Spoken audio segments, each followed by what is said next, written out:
Гос экзаменден өтпөй эмдиги жылкыга калып кеттим устаз. Диплом ала албай, үйдөгүлөр билбейт.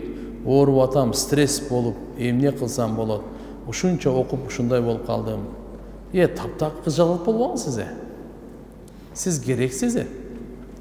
Гос экзамен, мен ушундай адамдарды билем, 3 дипломун алып алып, бирөөсүнө диплом менен иштебей эле жөн эле базарда эле жүрөт. Бул деген маани мен сизде эчтеке бир кош көңүл болуп отура бериңиз деген жерим жокмун. Бирок аша чаап эле кыжалат болуп, стресс болуп, анан кийин өзүңүзгө дагы ушундай бир ооруларды пайда кылган эмне кереги бар? Жыгылып калдыңызбы? Жыгылып калдыңыз. Бүттү. Эми жакшы даярданыңыз. Кудай кааласа иншалла эмдиги жылга жакшынакай дуа кылып, намаз окуп, ла хаула ла куата илля билля, Алланын тагдыры экен, ушундай болуп калды депчи. Бирок үмүтүңүздү үзбөңүз. Бирок стресс болгонго таптакыр жол жок сизге айтып коёюн. Стресс болгонго совсем сизге жол жок. Мен мындай анан сумдун жанында бир подвалда сатат го дипломдорду. Напсыны жөнүнө ал да кой. Мен кичинекей балам бар эле, ол кичинекей күрөшкө барып, анан кийин алып медаль берип, жыгылып калды да, башкаларга медаль берет, ошо медалды мен алышым керек. Буя жеңиш керек медаль алыш. Болбойт, анан тияктан сатып алып кел. Ошондой болуп атат да. Бирок Кудай кааласа иншалла бир стресс болбош керек. Ошончо өткөнгө кечеги проблема бүгүнкү күндүн бактысын бузбаш керек, билип коюң. Кечеги любой проблема көмүп коюңуз, бүттү. Бүгүн жаңыдан жашоо, ошолорду тегиздегенге, оңдогонго аракет кылыш керек. Кечеги проблема бүгүнкү менин күнүмдү эмне үчүн бузат? Эмне акысы бар анын? Кечеги кайгы бүгүнкү дагы кайгы. Жок. Болбой калды, аракет кылдыңызбы? Буда дагы Алла Тааланын данышмандыгы бар. Анын эмнеси бар? Данышмандыгы. Иншалла. Кудай кааласа жакшы окуйсуз, өтөсүз нормально. Колдонбогон буюм, идиш, кийим, палас, оокаттар үчүн сурак беребизби? Садака кылып бериңиз. Атак, бардык нерседен сурак бар. Бизнесте иштесе болобу же болбойбу? Мындай экен да, өзүң 150 миңге товар алат экенсиң. Ал өзү үчүн экен товар, анан алдына 2 адам таап жаздырат экенсиң. Алар дагы 150 миңден товар алат экен. Алар дагы алдына 2 адам таап, ушинтип, улантып. Бул эми бая сетевый маркетинг болбойт го бул. Мынаны аласың, мындай кыласың деп шарттар анда бизде туура эмес. Мурда эле айтып жүргөнбүз. Мени карасаңыздар, YouTube'да булардын ошого эле жооптору толтура айтылган бизде. Будильникке Куранды койсо болобу? Жакшы эмес. Звонокко, будильникке Курандын аяттары кичине адепсиз болуп калат таксырдар. Ошончо жөнөкөй эле чыңгырак коңгурокторду эле койгула. Короздар барбы? Бир сөз бар, бирок мынандай деген, мен бир Саудияда шейх бар. Хабиб Мирза деп, анан ошого телефон чалып калсам, мен баягы бу жак күтөсүң го, кээде бир ал мындай дейт да. Хал саллайта аль-фажр al-yawm fi jama'atin деп аябай жакшы үн менен айтат да. Сен бүгүн багымдат намаз жамаат менен окудуңбу дейт да. Күдөгү ушундай да, күтө турсаңчы. Эми анан өзүң ооба деп коесуң да. Анан карап кегенде окубасаң астагфируллах дейсиң да. Окусаң алхамдулилля дейсиң. Мисалы мен Усманга чалып атсам, ал ошондой коюп берип койгонбу, эмне бала кылган, мен түшүнбөйм муну деле. Бирок мен муну күтүп отурбай, ошону айта берет да. Эскертүү. Ушуга окшогон эскертүү сөздөр болсо болот. Сен бүгүн жүрөгүң тазалап өлүмгө даярсыңбы дегендерди коюп койгула мына. Сен бүгүн 5 убакыт намазды окудуңбу дегенди коюп койгула. Анан кээ бир жерлерде айтып коет. Ал-интидар би касратил истигфар дейт. Бул дегени күтүү истигфардын көбүрөөк айтуу менен бирге дейт. Күтүп атасың да, албайт деп жиниң келе берет го. Бул жактан сага айта берет да, истигфарды көбөйтө бериң дейт да. Ага жаман ойлобоңуз деп.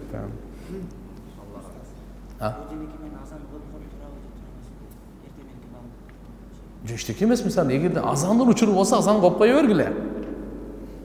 Азандын учуру болсо, азан коюп кое бергиле. Бирок мисалы азан коюп тукталып саат 8:30 дагы кайра азан коюп койсоң, ал азан эмес да. намаздын убактысына коюп кое бергиле. Так, жолдошум эми өмүр бою кичи даараты шлангы менен чыгат. Намаз окуганга болобу? Намазды совсем ташлаганга болбойт. Кандай абалда болсо эми боло берет намаз. Үзүрлүгү таяммум бар. Тура албайбы? Отуруу бар. Отура албайбы? Жатуу бар. Эсинен ооп эле калбаса, намаз бар. Суу ала албайбы? Проблема жок. Таш бар. Мына кадаган алхамды карап туруп, мына үзүрлүгүгө кирет да, үзүрлүгүгө кирет. Үзүрлүгүгө кирип болду. Ар бир намаздан алдын таяммум кылат. Эгерде даарат алса, өтө жакшы. Суу мененчи. Мисалы эми Заран суусу бул жакта болсо, даарат алса, буту колун жууп берген, өтө жакшы. Эгерде ага дагы эгерде күчү жетпесе, үзүрлүгү, анда инша таяммум кылып бере, окуй бер. Бирок намаз таштаба. Намаз эмне кыл? Таштаба. Намаз таштаба. Ассаламу алейкум, устаз. Менин атым Кайрат, Казакстандан. Инимнин айели келиним беременна. 6 айлык врачтар синдром Дауна деп айткан баланы алып тастаймыз деп не истесек болот? Алла разы болсун. Бул кандай болот? Боюнда бар экен, анан синдром Дауна деп атып, алдырып сал деп атып турат. Акыл экен. Алдырып салса кандай болот? Акыл экен болду. Мындай кылда да. Ушундай моменттерде кан чыгарыш керек. Бардык Алланын колунда. Кан чыгарганда дагы ушундай кочкорду таап, мүйүздү ордунда жөн турбаган. Ушундай кан чыгарыш керек. Кан менен бале кетет. Бул ушундай кан чыгарган, ушундай садака, ушундай курбанчылык амал кадим заман Адам алейхисаламдан бери келаткан адам. Бул мусулман гана эмес, мусулман эмес, мусулмандардын күнөөкөрү, фасык, кафыр болсо дагы иншалла кабыл да. Жамандыктанчы. Аракет кылып көрүш керек. Дагы бир эки үч профессионалдар менен, имандуулар менен сүйлөшкөнүнө таптакыр болбосо анан алат да. Эненин өмүрүнө коркунуч болсо, анда аласыңар да. Жоксо баланын өзүнө өзү карап туруп эле сразу эле кадам таштабаш керек. Аракетин кылып көрүш керек. Кажат окуп, Алладан сурап, садаканы, канды чыгарып. Да каласа иншалла. Синдром Дауна дегенде кем акылдар да? Мен центральный мечитте жүрчү эле го, синдром Дауна мындай деп. Кем акыл. Ошолорда. Бою кичирээк болот, баш тоголок. Көрүнүп эле турат, акыл экен-экеничи. Тилин чыгарып жана Анысы кылып, ошол синдром Дауна деген ошол. Намаз окугандар деле бар, Алла шифа берсин, иншалла, афият берсин. Кеттик. Менин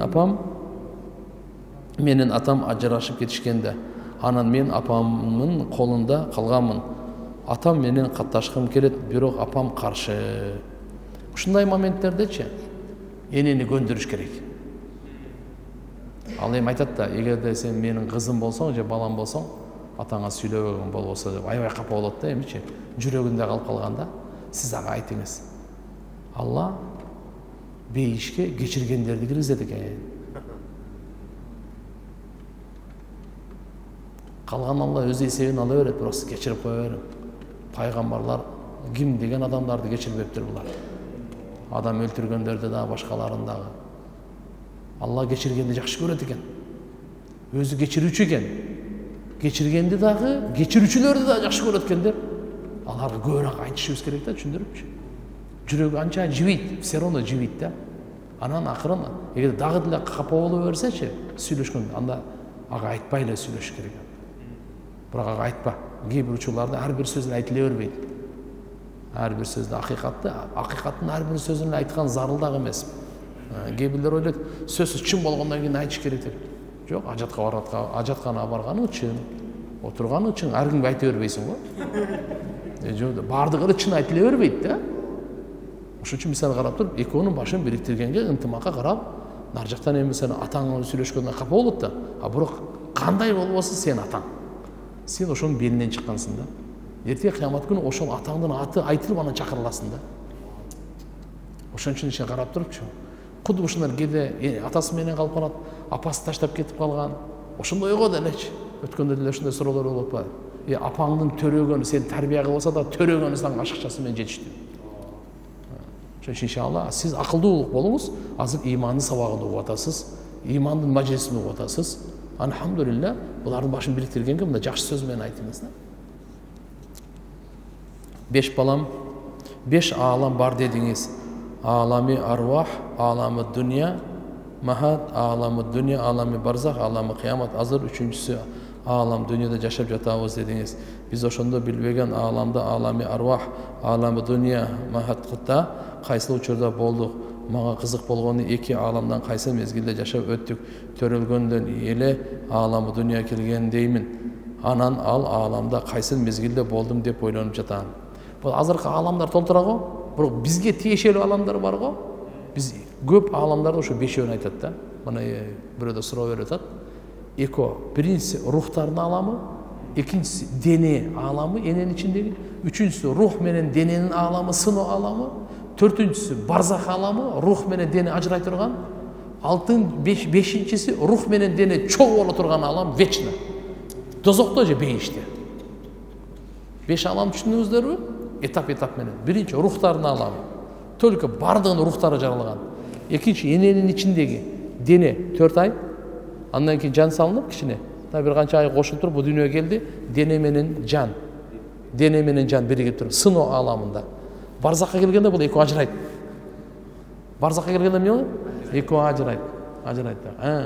Рух бұл өзі үлу деп қойды, алавият жоғыр жақтанда.